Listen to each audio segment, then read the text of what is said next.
নমস্কার, রূপপর্ণাস কিচেনে নতুন একটি রেসিপিতে সবাইকে স্বাগত।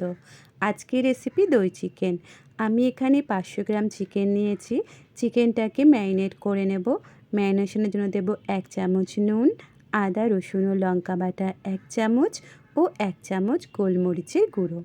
এবার সব কিছু চিকেনের সাথে ভালোভাবে মাখিয়ে নিয়ে চিকেনটাকে ঢেকে আধ ঘন্টা রেস্টে রেখে দেব। আপনাদের হাতে যদি সময় থাকে তবে চিকেনটাকে 1 ঘন্টা রেখে দেবেন। এখন কড়াই গরম করে দিয়ে দেব 2 চামচ সাদা তেল। তেল গরম হলে ফোড়নে দেব একটা শুকনো লঙ্কা ও গোটা গরম মশলা। ফোড়নটা একটু নেড়েচেড়ে দিয়ে দেব একটা মাঝারি সাইজের কুচানো পেঁয়াজ। পেঁয়াজটাকে বেশি ভাজতে হবে না, হালকা একটু রং আসা পর্যন্ত পেঁয়াজটাকে ভেজে নেব। পেঁয়াজটা হালকা রং আসা পর্যন্ত আমি ভেজে নিয়েছি। এবার দিয়ে দেব আগে থেকে ম্যারিনেট করে রাখা চিকেনটা।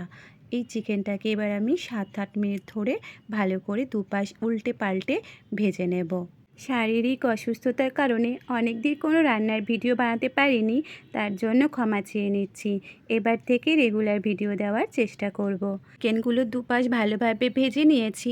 এখানেই প্রায় চিকেনটা 50% সেদ্ধ হয়ে যাবে। এবার দিয়ে দেব 1 চামচ আদা রসুন ও কাঁচা লঙ্কা বাটা আর দেব মশলার বাটি ধোয়া কিছুটা জল।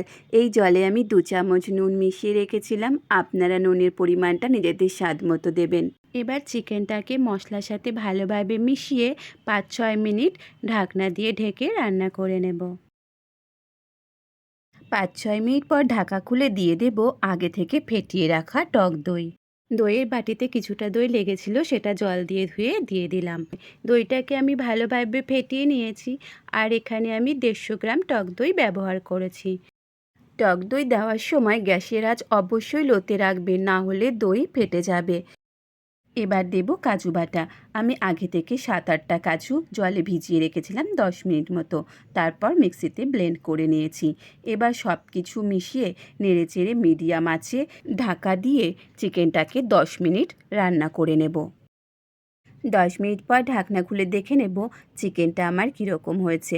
চিকেনটা এখানে ভালোভাবে সেদ্ধ হয়ে গেছে। এবার এই পর্যায়ে দিয়ে দেব 1 চামচ ভাজা জিরের গুঁড়ো আর দেব আগে থেকে ভেজে রাখা 2টো শুকনো লঙ্কার গুঁড়ো। আপনারা এখানে চিলি ফ্লেক্সও ব্যবহার করতে পারেন।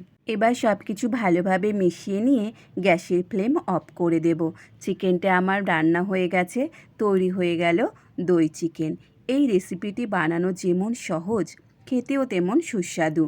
খুব কম উপকরণে ও কম সময়ে তৈরি হয়ে যায় দই চিকেন। রেসিপিটি বাড়িতে অবশ্যই ট্রাই করবেন। ভালো লাগলে আমার চ্যানেলটিকে সাবস্ক্রাইব করে আমার পাশে থাকবেন।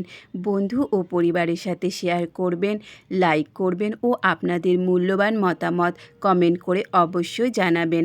ভালো থাকবেন, সুস্থ থাকবেন। দেখা হবে আবার পরের ভিডিওতে।